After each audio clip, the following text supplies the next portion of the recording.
नमस्कार मंडळी, welcome back to fashion TV Marathi. कोणत्याही शुभ प्रसंगी महिला सगळ्यात जास्त साडी नेसणेच पसंत करतात। भारतात अनेक प्रकारच्या साड्या मिळतात। या सगळ्या साड्यांची एक युनिक डिझाईन आणि पॅटर्न आहे। इतकेच नाही तर प्रत्येक साडीचे काही ना काही वैशिष्ट्य सुद्धा आहे। बांधणी साडी ही सुद्धा एव्हरग्रीन साड्यांपैकी एक आहे। तर या बांधणी साडीचे सध्याचे काही नवीन डिझाईन्स आणि रंग आपण आजच्या व्हिडिओमध्ये पाहूयात। सध्या बांधणी साडीची ही एक नवीन डिझाईन किंवा पॅटर्न सुद्धा खूप ट्रेंडिंग आहे। साडी तुम्ही बाहेर येण्या जाण्यासाठी किंवा रोजच्या वापरासाठी देखील नेसू शकता।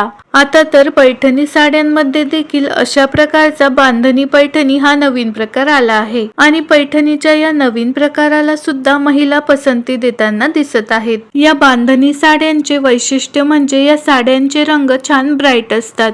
या साडीच्या काठांमुळे ही साडी अधिकच आकर्षक दिसत आहे। या साडीचे रंग व रंगसंगती दोन्हीही खूप सुंदर व आकर्षक आहेत। लाल, केशरी, गुलाबी, मल्टी कलर अशा वेगवेगळ्या रंगांमध्ये या साड्या मिळतात। सध्या यामध्ये अनेक नवीन कलर सुद्धा बघायला मिळतात। काही बांधणी साड्यांवर अशा प्रकारचे वर्क देखील केलेले असते आणि साडीवरील या वर्कमुळे या साडीची किंमत ही जास्त असते। बांधणी प्रिंटच्या साड्या या गुजरातमध्ये जास्त प्रमाणात वापरल्या जातात। डेली वेअर साठी तुम्ही अशी लाईट वेट बांधणीची साडी नक्कीच ट्राय करून पहा।